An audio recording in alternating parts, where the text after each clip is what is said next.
Delphine Lénart, vous êtes chargée de recherche pour l'instant. Ça ne durera plus longtemps.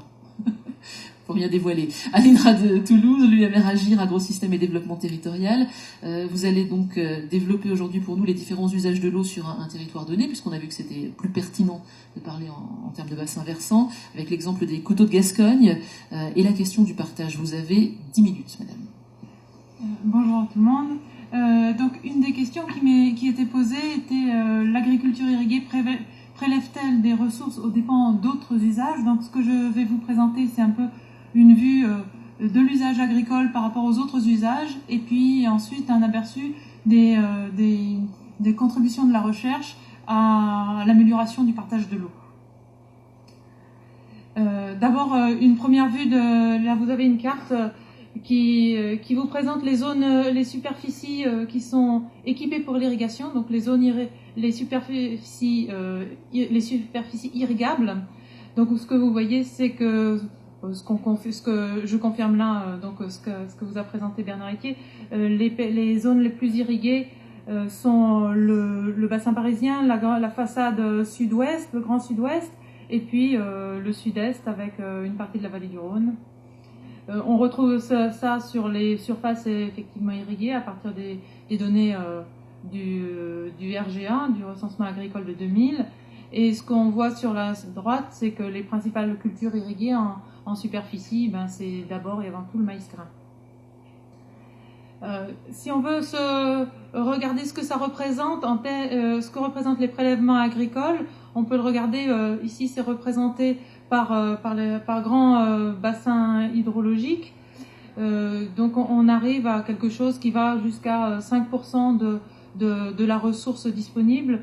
Donc finalement, les prélèvements agricoles, c'est pas grand-chose. On retrouve là le fait que la France, finalement, c'est un pays qui est bien pourvu en eau, et loin d'être dans des cas d'aridité qu'on a évoqué tout à l'heure. Et quand on veut parler des usages de l'eau, on a l'habitude de représenter ces deux schémas qui sont... Donc d'abord, on parle de prélèvement, c'est-à-dire on prélève de l'eau de la ressource générale. Et puis il y a ce qu'on appelle les consommations, c'est-à-dire ce qu'on prélève sans restituer au milieu sous forme liquide et dans le territoire qui nous intéresse. Donc là, vous avez deux camemberts qui sont les prélèvements et les consommations en France, et on distingue cela pour les différents usages, à commencer par l'agriculture et en particulier l'irrigation, qui représente 68% des consommations, mais ça c'est très variable puisque ça dépend à la fois c'est variable dans l'espace et c'est variable dans le temps, et donc cette part de consommation peut aller jusqu'à 90% en été dans le sud de la France. Deux grands usages sont aussi l'énergie, la production d'énergie et l'usage industriel. Alors ça a des consommations qui sont relativement faibles, environ 5% pour l'industrie, 3% pour la production électrique, mais par contre les prélèvements sont très forts. En particulier la production énergétique prélève énormément au milieu, mais restitue beaucoup, avec des problèmes éventuellement de qualité de l'eau restituée au milieu, mais ça c'est hors de mon propos pour l'instant. Et donc un troisième usage et un dernier usage, troisième ou quatrième selon comment on distingue ceux que j'ai mis dans un même lot, industrie et production électrique. Donc le dernier usage, c'est l'eau potable, avec 24% de consommation. Voilà, alors on pourrait en rester là, mais si on se place d'un point de vue d'un gestionnaire, finalement cette séparation des usages n'est pas forcément opportune ou adéquate. Et là, je vous présente le périmètre irrigué du système Nest, qui est donc dans les coteaux, qui se situe dans les coteaux de Gascogne. C'est un système, donc au sud sur le schéma, vous avez les Pyrénées avec des réservoirs de haute montagne qui véhiculent de l'eau au travers de la rivière Nest, Et cette rivière Nest, à partir de cette rivière Nest, il y a un canal qui va réalimenter à leur source toutes les rivières de Gascogne qui, s'il n'y avait pas ce canal, seraient régulièrement sèches en été.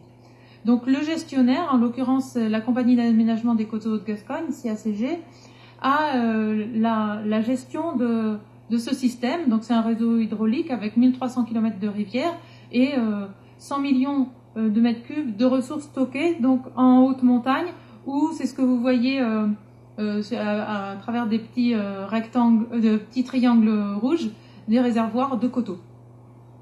Et ce gestionnaire, il a différents objectifs à satisfaire. Il a l'alimentation en eau potable, j'en ai parlé, l'industrie, il y a quelques industries sur la zone, l'agriculture, il y a 3800 irrigants, donc on a parlé de ces différents usages, mais il a aussi à garantir un débit objectif d'étiage aux différents points nodaux qui sont représentés par ces étoiles. Et ça, c'est ce qu'on appelle le besoin environnemental. C'est un usage environnemental de l'eau qu'il faut donc ajouter à la diapo précédente. Donc ce que vous voyez sur la droite, c'est alimenter en eau le système pour répondre aux exigences de débit sur les rivières. Donc du coup, on peut arriver à comparer les différents usages en termes de débit. Non plus seulement en termes de volume, ce que j'ai fait tout à l'heure, mais en termes de débit. Et là, on s'aperçoit encore que l'agriculture, du fait de l'irrigation, a une exigence très forte, elle peut avoir à exiger des débits de 30 mètres cubes par seconde, alors que les débits exigés pour l'eau potable ou le soutien d'étage sont au maximum de 5 mètres cubes par seconde. Bon, c'est très variable pour les industries. Si on revient au point de vue du gestionnaire, on peut parler aussi, mesurer l'exigence de l'agriculture par rapport à l'exigence de l'environnement en termes de volumes qui sont injectés dans le système. Là, ce sont des chiffres de la CACG pour le système Nest, et on s'aperçoit que sur la période estivale, donc de juin à septembre, là ce sont les chiffres de 2006, le volume injecté a été de 133 millions de mètres cubes, et là-dedans, la part qui est consacrée à l'agriculture est de 41%. Et celle qui est consacrée, alors salubrité, c'est un autre terme pour usage environnemental, la part qui a été consacrée à augmenter les débits des rivières est de 54%. Bon, dans un autre système, ces rapports seraient différents, mais je tenais à montrer ces chiffres parce que ça donne un autre point de vue sur la part de l'irrigation par rapport à d'autres usages de l'eau, et en l'occurrence montrer que le gestionnaire, il a vraiment deux enjeux à prendre en compte, qui sont donc apporter de l'eau à l'agriculture, mais apporter de l'eau aux rivières pour assurer un débit suffisant. Donc, et c'est souvent, justement, il y a souvent à arbitrer entre ces deux usages, parce que l'eau potable, de toute façon, c'est un usage prioritaire, on n'en parle même pas quand il y a un problème de restriction d'eau, de limitation de réserve, c'est entre l'agriculture et l'environnement qu'il va falloir arbitrer. Donc j'arrive donc aux outils qu'on développe dans la recherche pour mieux partager l'eau. Et là, je vous présenterai le premier travail qu'on a fait, qui est de développer des outils pour mieux évaluer la demande en eau par l'irrigation en cours de campagne. Donc là, je vais vous présenter très rapidement un modèle qui a été développé, le modèle Adomis, qui a été développé donc en partenariat avec la compagnie d'aménagement des coteaux de Gascogne. J'évoquerai après, en conclusion, les travaux sur lesquels on est en train de travailler actuellement, mais qui n'ont pas encore produit de résultats aussi finis. Il vous reste 2 minutes. 2 minutes, ça va être court, pour vous dire que le gestionnaire a l'habitude d'utiliser des courbes statistiques pour évaluer les besoins en eau d'irrigation. Donc là, la courbe en gras, c'est la courbe pour une année décennale sèche, et celle qu'il prend pour raisonner et à intenter la quantité nécessaire pour l'irrigation est représentée par la différence entre le volume à ce et puis le volume en fin de saison. Donc c'est le volume qui est nécessaire et c'est celui et il se sert de cela pour vérifier si le besoin est compatible avec les ressources.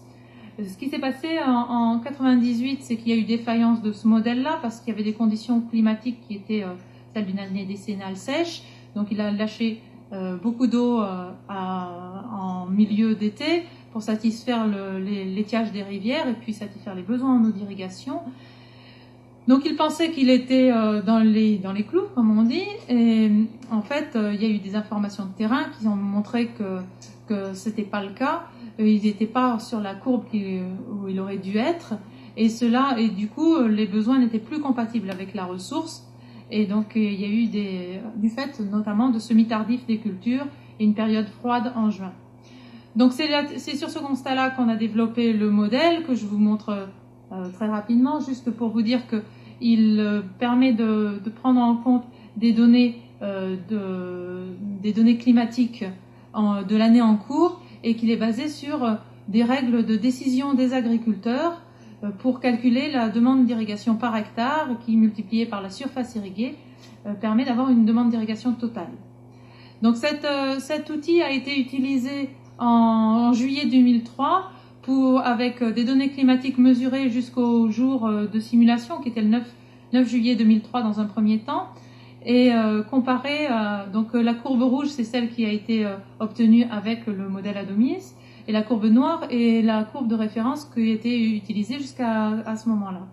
Donc on s'est aperçu au 9 juillet que la demande était compatible avec les ressources en eau. En plus, on pensait que le scénario climatique qui avait été pris au-delà du 9 juillet, c'est-à-dire pas de pluie et une TP constante égale à celle du 9 juillet, était un scénario pessimiste. Donc rien n'a été fait et on a renvoyé à 3 semaines après. Donc la même chose a été faite, mais avec une modification des règles de décision d'irrigation, puisqu'il y avait un retour de terrain qui montrait que les comportements des agriculteurs étaient un peu différents. Les scénarios étaient les mêmes, mais cette fois, on est donc la courbe rouge est passée au-dessus de la courbe noire, donc la demande devenait incompatible avec les ressources disponibles. Le scénario a été pris cette fois très au sérieux, et donc il y a eu baisse de quotas. Voilà, donc ça c'était pour illustrer le travail qu'on a fait. Et donc je conclurai juste pour vous dire que on a d'autres types de travaux dans ce domaine-là, mais qui sont plus pour donner des outils, pour concevoir des politiques publiques permettant de réduire la demande en eau, et en particulier, et ça renvoie donc à ce qui a été évoqué par Bernard Héritier, on essaye de regarder comment on peut combiner des systèmes de culture pour réduire la pression sur la ressource d'un territoire, et aussi comment modéliser l'allocation de l'eau entre usages sous différents scénarios politiques ou économiques. Voilà. Je vous remercie. Madame Lénard, merci beaucoup.